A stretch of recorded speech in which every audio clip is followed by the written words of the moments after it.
Hi, my name is Marc Affeld, and I'm sitting here across from Myke Atkinson. Yo. Once a week, Myke has given me 3 minutes of airtime on his show Big Friday to tell you a story. At the end of the story, you will have to decide whether it's a story of fact or a story of fiction. Sounds good. 3 minutes, fact or fiction. Ready? Begin. 3 minutes. Go.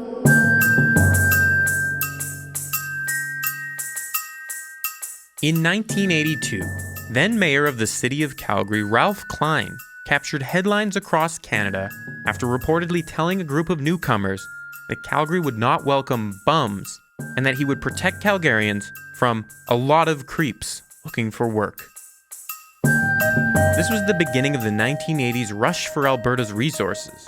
Men and women were flocking from Eastern Canada looking for employment. Now, whether or not they were grounded in fact, Klein's comments represented a notion held by many Albertans at that time that the newly arrived Easterners brought with them increases in crime and an overall seedy element to the West. I came from the North, not the East, but I myself am a newcomer to the city of Calgary.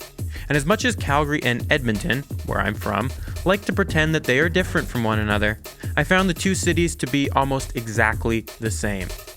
Almost. The biggest difference? The squirrels. Sure, Edmonton has squirrels, plenty of them. But what the hell are these things Calgary was passing off as squirrels? The ones I was familiar with were the small, reddish-brown type that wouldn't be out of place eating a pine cone in a children's cartoon. The Calgary squirrels seemed to be 3 to 4 times the size, sported a darker coat of fur, and seemed to enjoy hanging out in dumpsters, eating garbage. Today's story centers on the origin of these critters. The smaller squirrels, the ones I was accustomed to growing up in Edmonton, are native to Alberta, and they're called simply red squirrels. The larger squirrels are called the eastern gray squirrel, and they are an invasive species. The eastern gray squirrel's natural range stretches from, pay attention to this, Manitoba to the Maritimes. And how did they come to occupy Calgary's river valley? In 1928, that's only six eastern gray squirrels were donated to the Calgary Zoo by, get this, the Toronto Parks Department.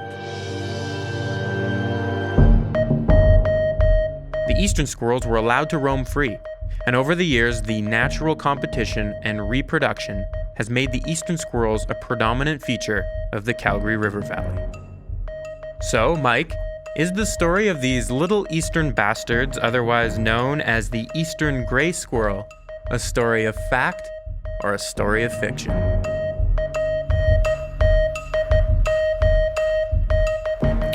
He's playing with my emotions here. That's what Marc's doing.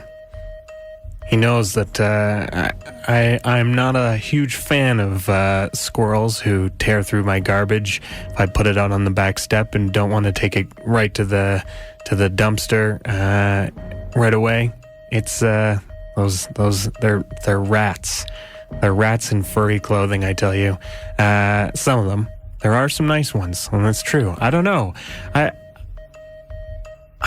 part of me thinks that it could be true. I haven't been to Edmonton looking for squirrels, so I couldn't say that they're not up there. But when I'm in the mountains, you don't really see them. They're kind of a city creature. So I think I'm going to go with that this story is true. We'll find out. It's some great folklore either way.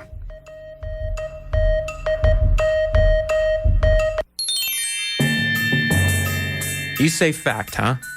Well, I for one thought this story was too good to be true. East, West, Calgary, Toronto, it just seemed to be too on the nose. Well, this story is a story of fact. The Calgary Zoo cites it as part of its history on their website. Stop.